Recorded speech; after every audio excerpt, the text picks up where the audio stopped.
बीवी से कौन नहीं डरता। बादशाह अकबर बीरबल के साथ शाम को अपने बगीचे में टहल रहे थे। कुछ राजकाज की बातें करते करते बादशाह अकबर ने अचानक बीरबल से पूछा, सुना है कि तुम अपनी बीवी से बहुत डरते हो। बीरबल को अकबर से इस तरह के सवाल का अंदेशा ना था। बीरबल ने कहा, जी मैं ही क्या, हमारी सल्तनत का हर आदमी अपनी बीवी से डरता है। तो महाराज अकबर ने बीरबल की तरफ टेढ़ी नजर से देखते हुए कहा, तुम अपनी कमजोरी छुपाने के लिए सब लोगों पर इल्जाम नहीं लगा सकते। बीरबल ने कहा, बादशाह सलामत, मैं जो भी कह रहा हूँ वह एक कड़वी सच्चाई है। कोई मुंह से बोले या ना बोले लेकिन हर इंसान अपनी बीवी से डरता जरूर है। अकबर ने कहा, क्या तुम यह साबित कर सकते हो। बीरबल ने झट से हामी भर दी। अपनी आदत के अनुसार महाराजा अकबर ने यह हुक्म भी दे डाला कि तुम अगर 7 दिन में यह साबित नहीं कर पाए तो तुम्हारा सिर कलम कर दिया जाएगा। बीरबल ने चुनौती को स्वीकार करते हुए शहर के सभी पुरुषों की एक जनसभा बुलाने का आदेश जारी करवा दिया। एक निश्चित तिथि को जब शहर के सब मर्द वहां पहुंचे तो अकबर ने बीरबल को उसका वादा याद करवाया। बीरबल ने भी पूरे विश्वास के साथ अपना काम शुरू कर दिया।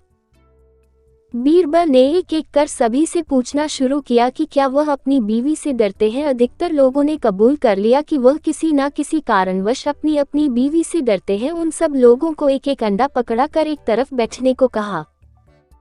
यह सब देख अकबर भी परेशान हो गया कि यह सब क्या हो रहा है। हमारी फौज का एक से एक बहादुर योद्धा भी अपनी बीवी के सामने भीगी बिल्ली नजर आ रहा है। बहुत देर बाद एक हटे कट्टे नौजवान की बारी आई और उससे भी यही सवाल पूछा गया। यह नौजवान बाकियों से अलग था। उसने कहा, बीवी से कैसा डरना, बीवी तो पैर की जूती है। उसकी क्या हिम्मत कि मेरे सामने कुछ भी बोल जाए। अकबर को थोड़ी तसल्ली हुई कि चलो कोई तो निकला जिसने इतनी बात कहने की हिम्मत की। जब हर तरीके से उसे परख लिया गया तो बादशाह ने उसे एक काला घोड़ा इनाम में दिया। घोड़ा लेकर नौजवान खुशी खुशी अपने घर पहुंचा तो उसकी पत्नी ने हैरान होते हुए पूछा, सुबह तो पैदल धक्के खाते हुए गए थे, अब यह घोड़ा किसका उठा लाए हो। नौजवान ने सारा किस्सा पत्नी को बताया। पत्नी ने कहा, तुम्हें तो सारी उम्र अकल नहीं आ सकती। अगर इतना बड़ा इनाम जीता ही था तो दरबार से सफेद घोड़ा तो लेकर आते। यह क्या काले रंग का घोड़ा उठा कर ले आए हो। नौजवान ने कहा, बेगम तुम चिंता मत करो, आज बादशाह सलामत मुझसे बहुत खुश है। यह लो, मैं अभी घोड़ा बदल कर लाता हूँ। कुछ देर बाद ही वह काला घोड़ा लेकर वापस दरबार में पहुंचा और बीरबल से प्रार्थना करने लगा, मेरी बीवी को यह काला घोड़ा पसंद नहीं है, आप कृपा मुझे सफेद घोड़ा दे दें। बीरबल ने कहा, यह घोड़ा उधर बांधो और यह अंडा लेकर घर जाओ। महाराज अकबर ने पूछा कि आखिर माजरा क्या है। बीरबल ने कहा कि यह नौजवान पहले तो कह रहा था कि उसकी बीवी से वह नहीं डरता, लेकिन जब बीवी ने काले घोड़े की जगह सफेद घोड़ा लाने को कहा तो वह उसको ना नहीं कर सका। बीरबल ने आगे बताया, जहां पनाह इसकी बीवी बहुत सुंदर है, उसको यह क्या कोई भी आदमी किसी काम के लिए ना नहीं कर सकता।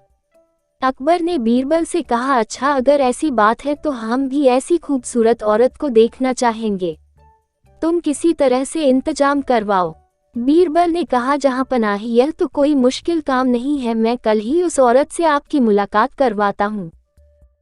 बीरबल की बात को बीच में ही काटते हुए अकबर बोले, लेकिन एक बात का ध्यान रहे कि हमारी बेगम साहिबा को इस बात की भनक तक ना लगे।